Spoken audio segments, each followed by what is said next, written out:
Oi galera, eu sou a Prof. Carol de Língua Portuguesa e esse é meu canal Prof. Explica. Antes de começar a aula eu quero agradecer a todos que já se inscreveram no canal, muito obrigada mesmo, vocês são demais. E eu quero aproveitar também e pedir para você que está chegando agora no canal, que não conhece ainda, que você inscreva-se também, ative o sininho para receber todas as notificações, deixe seu like e me acompanhe também nas redes sociais para mais dicas de português. Na aula passada eu falei sobre morfologia. Se você ainda não assistiu, corre lá para assistir, que é uma aula muito importante. Eu vou deixar o card aqui na tela para quem ainda não assistiu. Mas como eu estava falando, na aula passada nós vimos sobre morfologia, sobre a estrutura e os processos de formação de palavras. E hoje nós vamos dar continuidade a esse assunto e vamos estudar então sobre as classes de palavras, as classes gramaticais. Bora lá?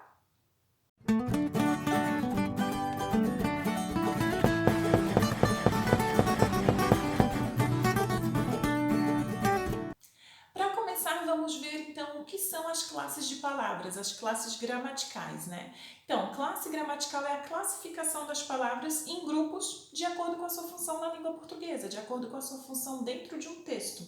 Então, palavras que têm a mesma finalidade vão pertencer a uma mesma classe gramatical.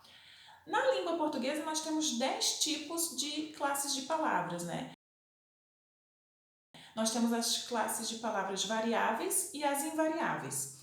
As variáveis são aquelas que variam em gênero, podem ser feminino ou masculino, em número, singular, plural, e em grau, aumentativo, diminutivo, enfim.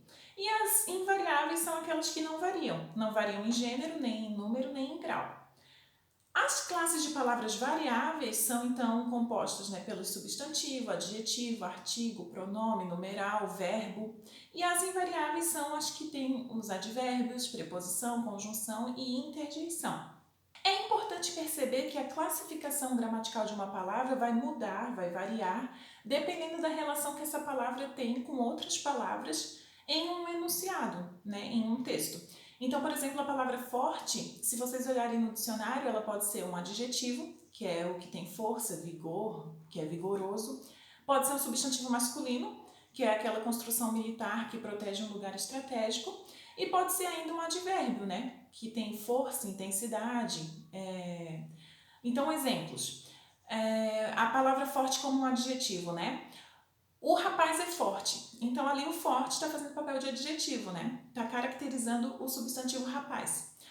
Um outro exemplo. O forte resistiu ao ataque dos soldados. Então, ali é um substantivo masculino. A palavra forte está fazendo papel de substantivo masculino. Ou então, no acidente, o carro bateu forte no poste. Então, esse forte está fazendo papel de advérbio, tá? Eu falei para vocês que nós temos 10 classes de palavras na língua portuguesa, Então, eu vou falar um pouquinho de cada uma delas, resumidamente, porque a partir de semana que vem eu vou fazer um vídeo para cada uma dessas classes de palavras, porque tem muitos detalhes, E é melhor que vocês vejam em aulas separadas, tá? Então, eu vou começar com o substantivo. Então, o substantivo nomeia seres, coisas, lugares, conceitos, ações, entre outras coisas, Então, por exemplo, casa. Casa é um substantivo. Carro, Brasil, Carol, menino, beleza, amor, todas essas palavras são substantivos, tá? Depois nós temos os adjetivos. Então, os adjetivos, eles caracterizam o substantivo. Então, por exemplo, rico, pobre, feliz, bonito, inteligente, egoísta. Lembrando que quando a gente fala que o adjetivo ele caracteriza, o substantivo, ele dá uma qualidade ao substantivo, essa qualidade não quer dizer que é uma coisa boa, Então, por exemplo, ali egoísta não é uma qualidade, não é uma coisa boa, mas é uma característica do substantivo, tá? Então, ele é um adjetivo também. Então, por exemplo, um menino é feliz. Feliz é o adjetivo que está caracterizando o substantivo menino, tá? Tá bom. Depois nós temos a classe de palavras do artigo, O artigo ele vai vir antes do substantivo para determinar esse substantivo, de um modo geral ou particular. Então, como exemplo, nós temos os artigos o, a, os, as, que são definidos, ou os artigos indefinidos, uma, uns, umas. Então, por exemplo, o menino caiu, esse o vem antes do substantivo menino e tá determinando, né? Eu tô dizendo que esse menino, eu sei quem é esse menino, né? Agora, se eu falasse assim, um menino caiu, esse um é um artigo indefinido. Pode ser qualquer menino. Eu não sei de que menino se trata, certo? Depois nós temos os pronomes. Os pronomes, eles substituem ou acompanham o substantivo. Então, nós temos vários tipos de pronomes, né? Pessoais, possessivos, demonstrativos, indefinidos, entre outros. Um exemplo. Maria foi à padaria. Ela comprou pão e bolo. Então, Maria, que é o meu sujeito, né? Depois, ao invés de eu falar de novo Maria comprou pão e bolo, eu uso o pronome pessoal ela. Então, para não repetir, né, para não ficar repetitivo falar Maria duas vezes, eu usei o pronome. Então, substituiu o meu substantivo, certo? Depois nós temos também o numeral, que indica quantidades, né? Então, primeiro, vigésimo, trigésimo, centésimo, milhão, bilhão, certo? Então, por exemplo, o atleta ficou em primeiro lugar. Esse primeiro é o numeral, tá?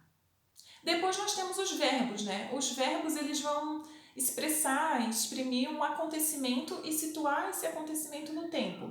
Então, por exemplo, dançar, escrever, evoluir, falar, comer, dormir, tudo isso são verbos. Então, essa noite eu vou dançar muito, certo? Esse dançar é verbo. Depois nós temos o advérbio. O advérbio, ele modifica um verbo, geralmente, ou um adjetivo, ou um outro advérbio. E ele indica circunstâncias, né? Que pode ser de tempo, de lugar, de modo, entre outras. Então, por exemplo, as palavras bem, mal, melhor, pior são advérbios de modo. Depois as palavras aqui, embaixo são advérbios de lugar. Ou hoje, agora, amanhã são advérbios de tempo, tá? Depois nós temos as preposições. As preposições, elas ligam duas palavras, dois termos de uma oração, né? Então, por exemplo, de, com, em, para. Eu gosto de café. Eu não vou falar eu gosto café. Eu preciso ter essa preposição ali para ligar o gosto com o café, tá? Depois nós temos também a conjunção, né? Que liga daí orações. Então, por exemplo, mas, porém, contudo, no entanto, logo, pois, portanto. Um exemplo. Não passou no vestibular porque não estudou. Então, esse porquê é a minha conjunção explicativa, certo? Ela está ali para explicar o motivo, né, de não ter passado no vestibular. E é importante que vocês aprendam bem essa questão de conjunção, até para na hora que vocês forem estudar orações coordenadas, né? Então, é bem importante. Depois nós temos também a interjeição, né, que exprime emoções, sensações, sentimentos e sentimentos súbitos. Então, ela vem sempre acompanhada do ponto de exclamação. Então, por exemplo, ah, ó, oba, eita, psiu, shh, tchau. Calma, eu não tô dando tchau ainda. É só para mostrar que tchau também é uma interjeição, tá? Acabou, Jéssica? A aula de hoje acaba por aqui, foi rápido, né? Foi fácil, né? Não esqueçam que é porque eu fiz uma breve explicação, né? Eu fiz um resumo sobre as 10 classes de palavras, né? A partir de semana que vem eu vou começar a falar de cada uma dessas classes de palavras individualmente, porque tem muitos conceitos, tem muita coisa importante que vocês precisam ver com calma, tá? Então não deixem de voltar aqui no canal nas próximas aulas e assistir tudo para ficar fera em morfologia, tá? Então até a próxima aula, tchau!